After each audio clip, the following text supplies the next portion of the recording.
154,2 Kompres Radio. Hai Komunikan, perkenalkan nama aku Raisa Zakiyah yang pada hari ini akan membahas seputar program talk show yang sempat ramai diperbincangkan dan menjadi sorotan di dunia karena menghadirkan dua bintang tamu yang cukup fenomenal.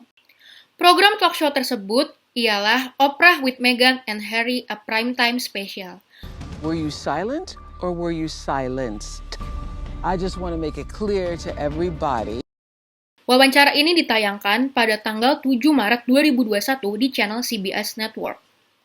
Oprah Winfrey sebagai host mengundang Pangeran Harry dan istrinya Meghan Markle untuk turut langsung berbincang-bincang dengan dirinya. Dan yang membuat program talk show tersebut dinanti-nanti oleh seluruh masyarakat dunia ialah karena Meghan dan Harry dalam wawancaranya beberapa kali memention atau menyebutkan masa-masa sulit mereka saat masih menjadi bagian dari anggota keluarga kerajaan Inggris.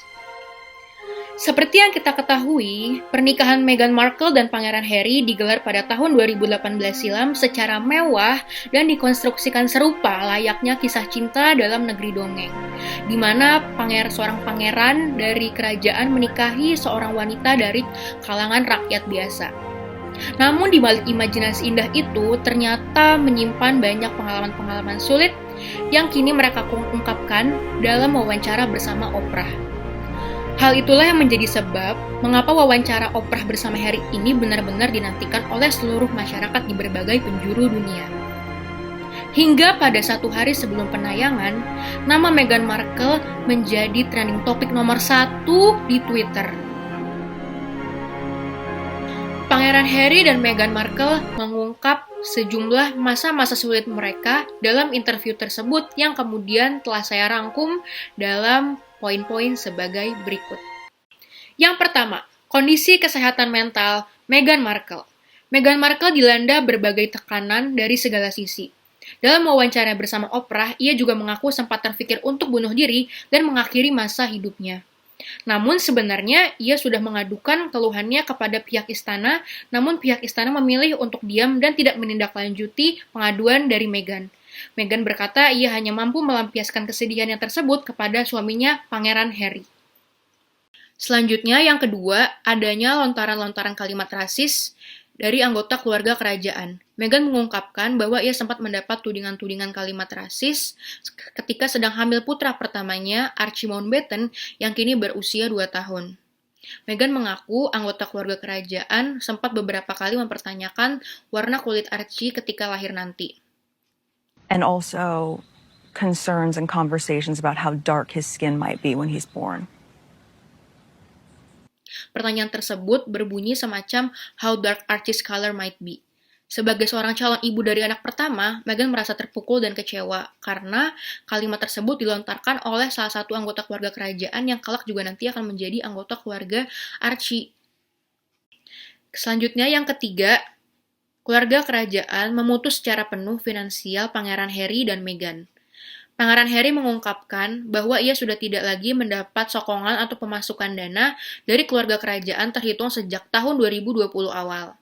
Sehingga Pangeran Harry dan Meghan harus membayar tenaga keamanan yang mengawal mereka secara mandiri. My family literally cut me off financially and I had to afford security for us. Wait, hold up, wait a minute. Your family cut you off? Yeah, in the first quarter of 2020. But I've got what my mum left me. Yang keempat, kebesaran hati Sang Ratu. Meghan menyatakan bahwa tidak semua anggota keluarga kerajaan bersikap buruk kepadanya, melainkan Sang Ratu, Queen Elizabeth, itu punya sikap yang hangat dengan Meghan. Seperti contohnya sering berbagi selimut dengan Meghan, beberapa kali memberikan hadiah, dan juga memberikan kasih sayang penuh terhadap cucunya Archie Mountbatten. Kemudian yang kelima, Pangeran Charles tidak lagi mengangkat telepon dari Pangeran Harry. Semenjak hengkangnya Pangeran Harry dan Meghan dari istana, Pangeran Charles enggan berkomunikasi secara intens dengan Pangeran Harry. Tentunya sebagai putra bungsu dari Pangeran Charles, Pangeran Harry merasa kecewa. Menurutnya, sebagai seorang ayah, seharusnya Pangeran Charles mampu memahami kondisinya dan menerima keputusannya secara utuh.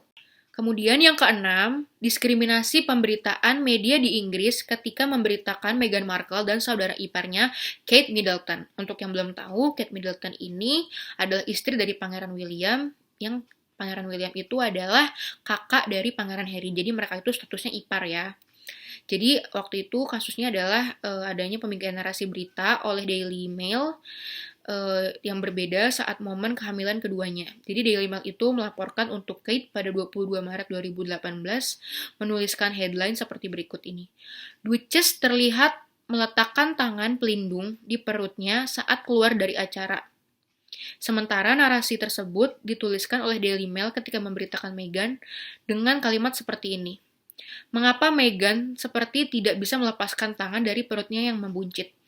Jadi itu kronologisnya kasus Daily Mail yang memotret saat momentum hamil keduanya. Terlihat sudah ada pembingkaian berita yang berbeda dan tidak berimbang ya, terutama yang disematkan kepada Meghan Markle. Selanjutnya yang kedua, jadi ada beberapa kasus nih aku rangkum. Salah satunya yang kemudian yang berikut ini adalah pada portal Media Express UK tanggal 14 September 2017, Express menuliskan headline sebagai berikut. William telah menerima buah alpukat dari seorang laki-laki yang ibunya pernah menderita di tengah kehamilan. Ia berkata akan membawanya kepada Kate dan mendoakan kelancaran persalinan. Sementara di laman yang sama, pada tanggal 23 Januari 2021, Express UK menuliskan headline, Duchess of Sussex atau Meghan Markle kini tengah hamil dan memakan alpukat yang mengakibatkan kekurangan air, kerusakan lingkungan, kerusakan hukum, dan penggundulan hutan. Terlihat narasi kalimat yang dibangun sudah berbeda ya saat memberitakan Kate Middleton dan memberitakan Meghan Markle. Adanya ketidakberimbangan berita, adanya sentimen negatif ketika memberitakan Meghan Markle dari beberapa media di Inggris ini. Nah, itu dia komunikan poin-poin inti isi wawancara Oprah bersama Meghan dan Harry yang bisa aku rangkum. Kesimpulannya sih ya intinya ternyata realita kehidupan seorang pangeran maupun putri kerajaan tidak seindah cerita yang dikisahkan dalam negeri dongeng. Sensasi romantis yang digambarkan pun ternyata memiliki titik kelemahan dan kepayahannya tersendiri yang kerap sering dijuluki tragedi in fairy tale atau tragedi dalam negeri dongeng. Ya kita sih sebagai warganet yang bijak mengharapkan hubungan antar keduanya bisa membaik dan segera rukun kembali. Supaya berita yang sampai ke telinga kita pun berita-berita yang nyaman untuk didengar. Ya, segitu dulu dari aku. Demikian atas poin-poin yang sudah aku sampaikan. Semoga bisa menjadi wawasan baru dan bisa menjadi bermanfaat untuk kalian semua. Kurang lebihnya mohon dimaafkan. Saya akhiri dengan ucapan terima kasih dan sampai jumpa komunikan.